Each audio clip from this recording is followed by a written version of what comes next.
All right, you are good to go. Okay, well, I'm glad to be here this evening. We just got a bad thunderstorm to come through Westminster, so at least internet's now working fine. So I'm glad to be here. Um, I was liked this title of the program. What are they doing now and ways that we can support our SLPs? Well, right now, what we're doing now is in a myriad of different configurations all across our district, whether it's virtual or hybrid or in person, or just clubs have shut down because the schools are not letting any extracurricular activities or clubs be active at the time. So it's a myriad of different configurations, and how can we support them going forward? And really, it's the same way we always support them. It's through our support of the faculty advisors. It's the support of the clubs that are the sponsoring clubs of the K Kids or the Builders Clubs, as well as just Kiwanians in general, being there to help lend a hand or to help promote the services and try to keep them on track and keep the faculty advisors energized and keep going with what they're doing. One thing that in this year that I've worked as the club administrator, and this was a new position for me, was didn't have much contact with the clubs or being able to get out or travel. But one thing that I have worked or seen or used or looked at quite a lot is the Kiwanis International websites that they have redeveloped and redesigned for both the K Kids and the Builder Clubs, with excellent resources.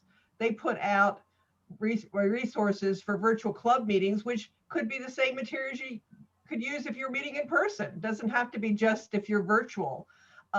Great resources for faculty advisors as well as the Kiwanis Club advisors, and also for club members and all the resources, tips and tricks and resources for if you are holding virtual meetings, to have a background, to have different materials available. It's a great website. It really helped me learn a lot about the program and the services that are offered.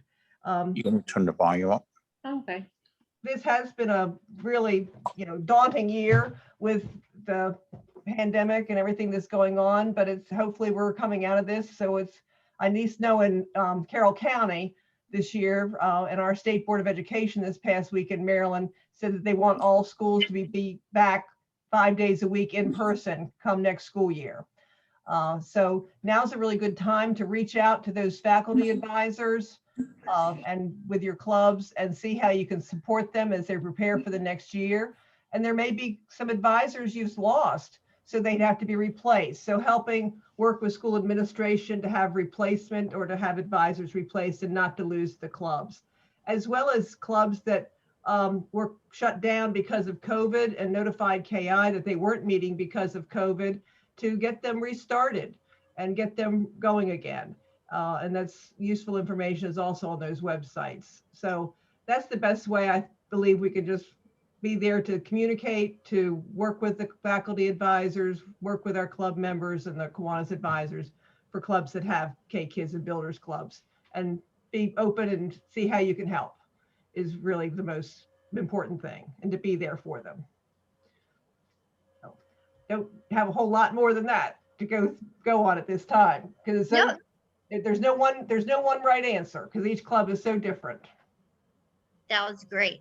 Donna, I think I'm going to save questions until the end, if that's okay. So that was perfect. And then Jennifer Hiscock, would you like to talk a little bit about what is going on in your action clubs? Absolutely. So Action Club is for individuals ages 18 and over. So they do differ a little bit from our students because we are not school-based as a program. We work with agencies and community groups that help service individuals with varying levels of disabilities. And as you can imagine, given the pandemic and its impact on health, many of our action clubs here in the district, as well as nationwide, have not been able to meet at all. There are varying limitations in our members' ability to access technology. A lot of them live in group homes where there is not enough technology devices to go around to allow them to interact and to log on to Zoom. So our key clubs and our CKI chapters have done an excellent job of figuring out how to make this past year work, along with our Kiwanis clubs. But for many Action Club members, they have not gotten to see each other since last March when their clubs stopped meeting. A few have tried to do online meetings. They have either found it to be successful or they have found it to be too challenging to continue. So tonight I want to bring you 3 main ideas to keep in mind to help our action clubs here in the Capital District be successful. The first is patience and understanding. Our action club members look forward to and count down to their meetings every week. Action Club is their special group of friends that they get to interact with. They're able to be themselves around those people. It is their opportunity for socialization and engagement in the community. Without that outlet, many of our members have regressed over the past year, unfortunately.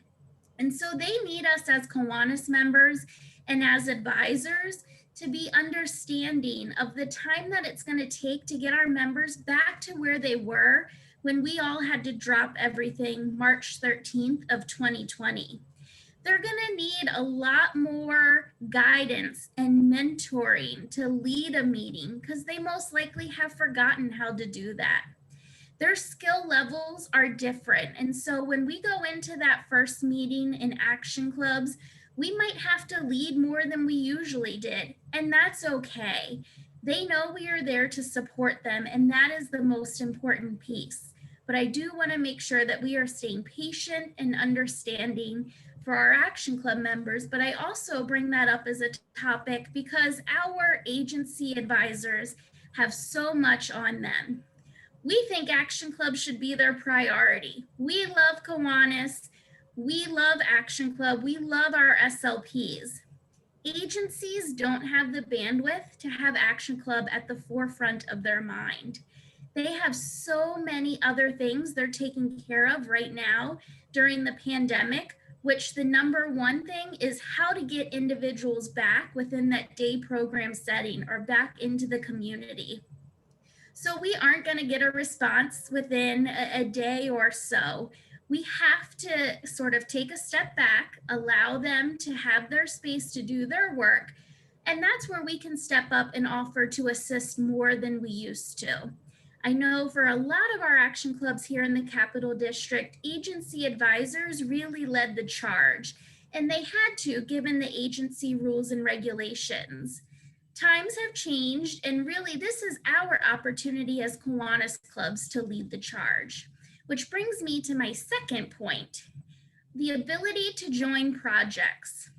As most of you know, Action Club members will be the first individuals to raise their hands and say, yes, I would love to join you at a service project. I know Williamsburg Kiwanis Club just had their golf tournament, and they had 2 Action Club members get up bright and early to come help them. Our projects should be Kiwanis family projects to the extent that they can be. As your club is starting to plan in-person gatherings, please offer those opportunities to your Action Club members to come out and participate. Again, their service opportunities through the agencies and organizations are limited. So what we can offer them might be the only opportunities that they have for the coming months. So as inclusive as we can be, I promise you, if you invite them to your service projects, they will outwork any Kiwanis member in your club.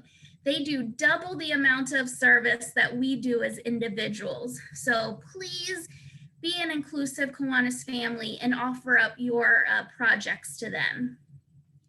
The third sort of relates to topic 1, and that is the mentoring portion of our Kiwanis sponsorship through Action Club. They look up to us as their role models. We are the role models that have to set the tone for coming back excited, engaged, and hitting the ground running. If they see us lament about the pandemic and how we couldn't do this or how we couldn't do that, and it's been a year since our club got to meet, that's the tone that our Action Club members will start to pick up, and that's the attitude that they'll display, which is not conducive to anybody's further progress. So please make sure that you are setting the right example as a mentor. The agency is trying to do that as hard as it is with their staff. So if we can model positivity, that would help our clubs grow and strengthen.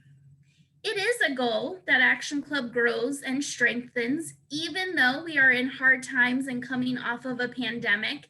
Most of you may know that Governor Dennis has a goal of building 10 Action Clubs here in the Capital District. We've hit a little bit of a road bump with COVID, but we're not going to let it get in our way. We're still pushing forward. And it might be a great opportunity now that some agencies are coming back to offer the idea of Action Club, to give them that outlet to have socialization and engagement and leadership opportunities for the individuals that they serve. This might be the perfect time to get Kiwanis connected to an agency. And if you have ideas of who you may want to get connected to in your community, please reach out to me. I can put my email in the chat, but we need to take advantage of all of our community agencies that are starting to go back, because I have heard of agencies in all 4 areas of our district starting to bring back individuals in small groups. So let's capitalize on that. The last thing for Action Club that I have and how we can support our members is, because they haven't had an opportunity to gather, we are hosting a Capital District virtual training and leadership conference for all Action Club members throughout the district on Saturday, July 17th. Our event is going to be from 9 a.m. to 3 p.m. and we're going to have a variety of speakers and activities related to the leadership positions Action Club members have, how to plan a service project, club updates of what are your goals moving forward now that you're able to gather. So we're very excited about this training and leadership conference. And we invite all Kiwanis members to join us to partake in the activities, to support our members, and to get to know who they are. So again, that training and leadership conference is Saturday, July 17th. More details will come out, as well as a registration form, in the next week or 2. And we would love to have you start connecting with all of our members as they get re-engaged. Very good. Thanks, Jen. That was perfect. All right. So our last guest speaker and guest star is going to be Rebecca. So Rebecca is from the Key Club Division 4. So Rebecca, we would love to hear from you as well about Key Clubs. Hi everyone, I'm Rebecca and I serve as the Division 4B Lieutenant Governor. Thanks for having me here tonight. I'm really excited to speak to you all. So we were asked what we need from our Kiwanis clubs to succeed during this Key Club year. And I have a couple points. So my first one is to help us brainstorm ways to increase member engagement while still following COVID protocols. So why is it important to help members succeed? They're the foundation of Key Club. They're the ones that are performing service. I actually attended board training this past weekend for Key Club, and we discussed the concept of servant leadership, not business leadership, but servant. So it's an inverted pyramid where members are at the top because they make up the biggest chunk, and again, they're the ones that are performing service, and then all the officers are below them, supporting them. The pandemic has caused a lot of us to lose motivation, whether in school, work, or even service. So I think it's really important that we think of hands-on interactive ways to encourage our members to continue serving during the pandemic. Also, members want to make a tangible difference. They, for example, don't want to just drop off items for a drive at school. They want to be able to volunteer at a soup kitchen or form winter survival kits for a homeless shelter. My second point is to check in with Key Club officers and faculty advisors. So just to preface this, my zone administrators and Mrs. Latchow have been so welcoming and kind to myself and my fellow lieutenant governors as we transition into this new role. So I'm really grateful for that. But the pandemic has given us more time since we're all at home, but we're still just as busy, which is causing a lot of us stress. And people are going through personal struggles, losing family members due to the virus, or having intensified conflicts at home or with their mental health. So I think it's really important to show others that we care about them if they miss a deadline or meeting or whatever. One example is actually my own faculty advisor, Dr. Merrills, who is actually my Spanish teacher as well, and she has a side job as a motivational speaker and influencer. So she does a lot of like sponsorships. So evidently she's quite stressed. So I think it would be nice to just check in on her and see how she's doing. My third point is to implement more joint K-family service events like Ms. Hiscock just mentioned.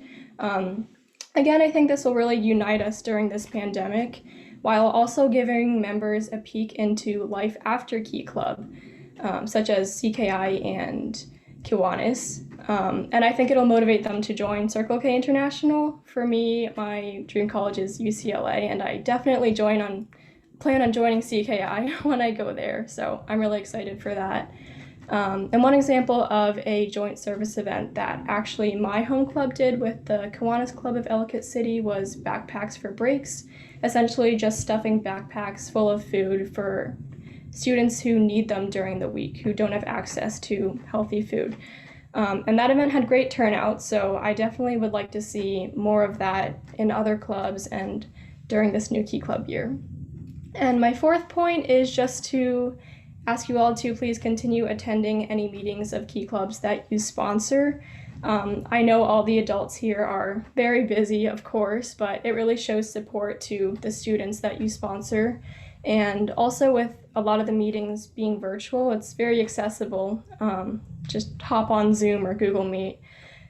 And yeah, my last point was to just re-establish inactive Key Clubs, which I believe was already gone over, but yeah, a few in my division are still inactive, which I would like to see them reactivated. So I would ask just to kindly support us in contacting these schools and finding student leaders who are willing to take on this task. So yeah, that's all I have. Thank you for having me again. That was fantastic, Rebecca. Thank you. Very good.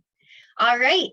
Well, I'm going to open it up to questions. So you can either put your questions in the chat or go ahead and address one of our wonderful presenters and then go ahead and talk to them and ask them a question.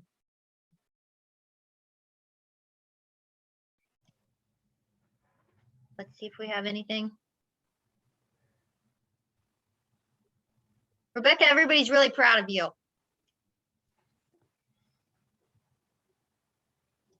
Any questions? I have one question. I'll just start it off.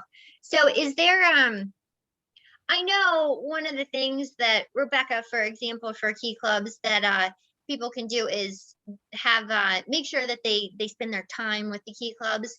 As you guys start going back to in-person conventions and things like that, maybe we can just remind people that the money also helps too.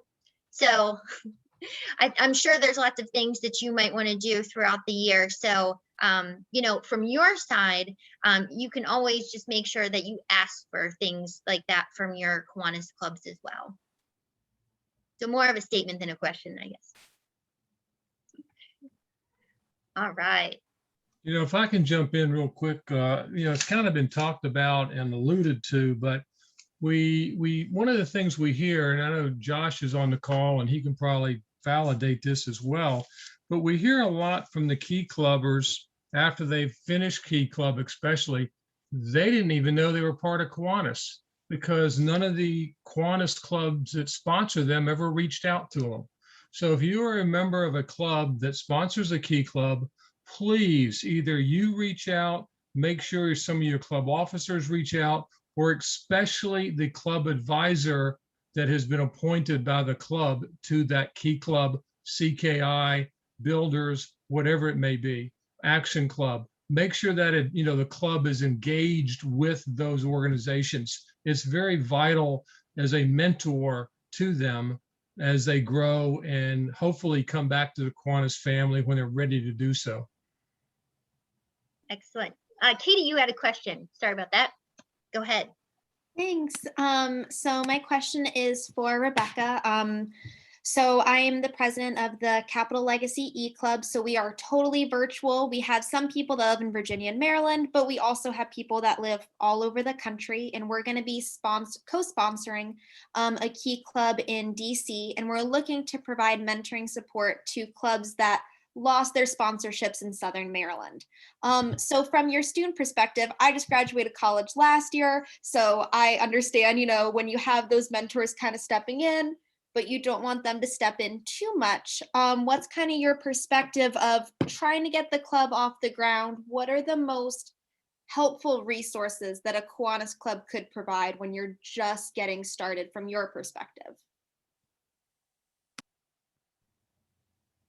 It's a great question. I would say offering more help is always better than kind of just stepping back too much, since sometimes it is hard to find contact information for like schools. I know a lot of the websites aren't updated, so it's usually very outdated and the advisors are usually already gone from the schools. So yeah, I would say just ask them what they need and try to support them as best as you can. I'm sure, like I said, more help is always better than less. So I hope that answers your question.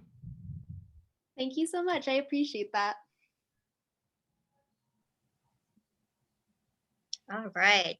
Any other questions? Other questions? I'd like to say something as a previous Circle K member in college. I know when I was teaching, I wanted to join the local Kiwanis club, but there was none that were at the nighttime hours. So I couldn't join. I guess I could have joined, just not attended meetings, but I feel like you should at least try to attend some of them. I just think like the advertising between like they were saying between the age groups needs to be a little bit broadened so that they do realize that there is a, you know, a future with the family. And that's all. That's a good point. Good point. So yeah, Kimberly, if you have other ideas, I'm sure we'd like to see how we can do that. Ro, question or statement? Well, it's more like a statement. So I think one of the real key ways that Kiwanis clubs and SLPs, in particular CKIers and key clubbers, can work with Kiwanis clubs is right now, a lot of our Kiwanis clubs don't use online technology for meetings. I mean, I know some of y'all do, but there's a vast majority that aren't. And CKRs and key clubbers, that's virtually all they do, So it'd be a good opportunity to kind of have the SLPer be the mentor of the Kiwanis club and helping them to navigate the online technology world, social media and all that. So have them be your guest speaker.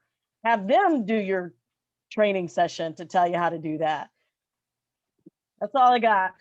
Good point. Well, and I think too that it seems like the online meetings have taken over our lives. However, I do think in the future it is going to be nice. So you could have an in-person meeting and somebody could set up their phone and do a, you know, they can do a call in with lots of other folks, SLPs included. So I think if you give people the options, they will also take that too sometimes. So might be a good idea. Very good. All right. Other questions and statements? All right. Well, to our presenters, Donna, Jen, and Rebecca, you guys did a really great job. I think that you had really great information and gave us something to think about. So we appreciate all of you, and you will be receiving a small gift card for your time here. Thank you. Yay! Thank you. All right, hold on. I'm gonna stop the recording.